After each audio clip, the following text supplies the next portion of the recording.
Hello and welcome to more news of the week around the world. There we go. So, first thing we got CNN.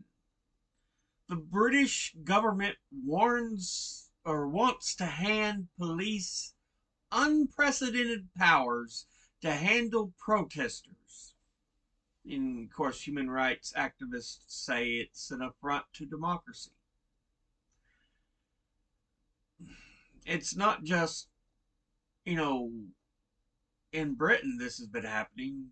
The U.S. we've seen it, but mainly with the protests by this group just stop oil.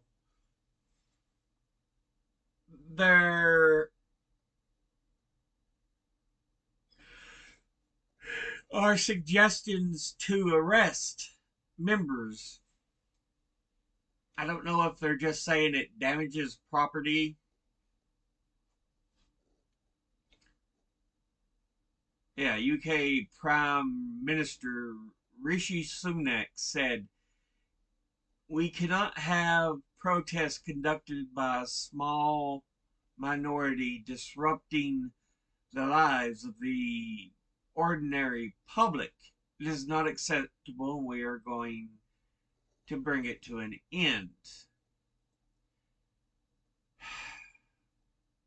Honestly, they're doing damage to no person. They are, trying to bring attention to their cause. But, yeah, I don't like crackdowns on protests because it is just, at least in my eyes, from having a First Amendment that guarantees freedom of speech, which includes protests, it's not right. Next story we want to look at. This is from Reuters.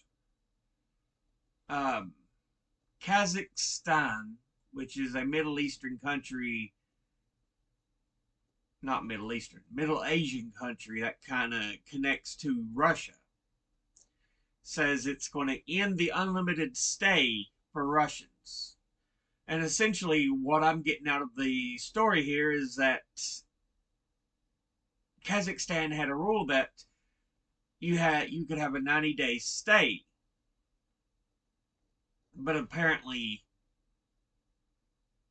many in that had fled to Kazakhstan from Russia would cross out and then cross back in to get their uh,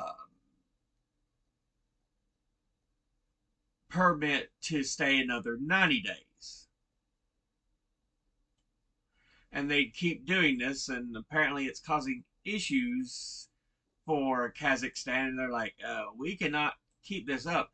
Yeah, tens of thousands of Russians, most young and middle aged, uh, relocated to Kazakhstan last year as Moscow, embroiled in the Ukraine conflict, launched its first conscription campaign since World War II. Uh, and of course, in Kazakhstan, the Russian language is widely spoken. Like I said, they share each other's border. In fact, the world's longest continuous land border. So it being so close and much so easy to get into, many Russians fled when the calls of conscription came out.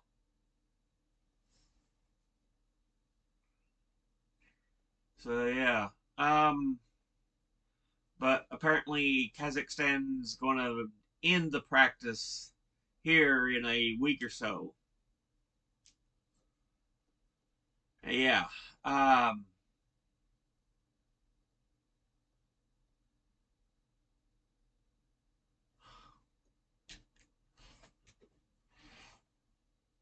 And it's not just Russians, citizens of other members of what used to be the Eurasian Economic Union, which was a uh,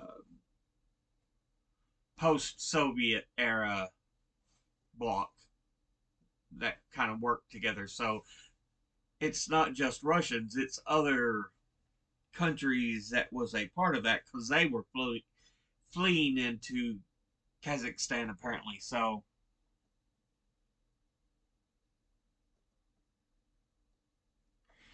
but yeah, they're basically saying you can stay for the 90 days, but after that, you have got to leave. You cannot just keep leaving and coming back, leaving and coming back. So the Russian Ukraine crisis, the war is causing even further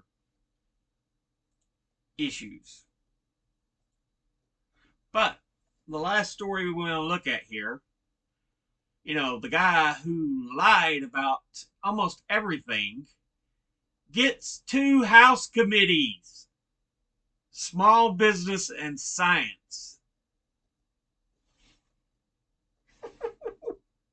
He shouldn't even be in the House.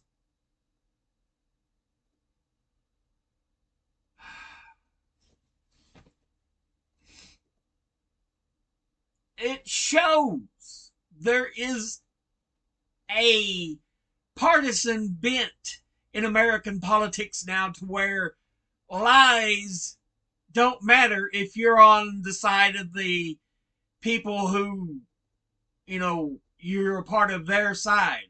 It don't matter how much you lie, apparently. Because it's not just Republicans. Democrats protect some of the liars in their party too.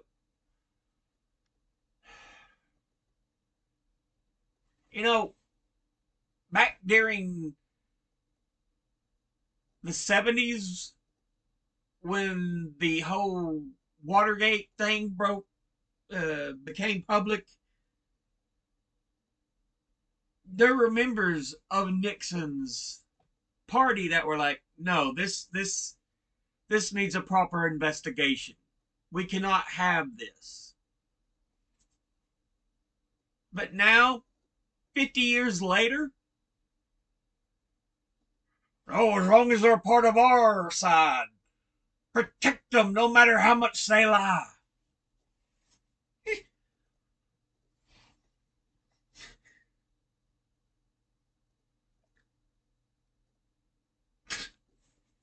Oh, jeez. Now, this guy, George Santos, apparently his real name is Anthony DeValder or something like that.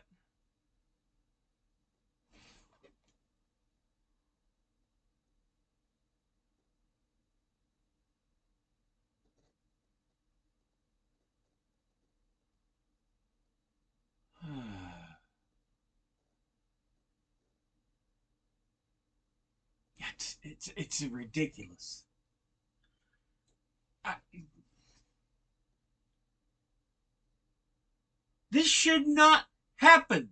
But this is what partisan stupidity has gotten America.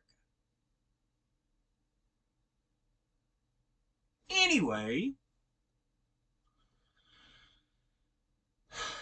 we'll go ahead and end this episode there.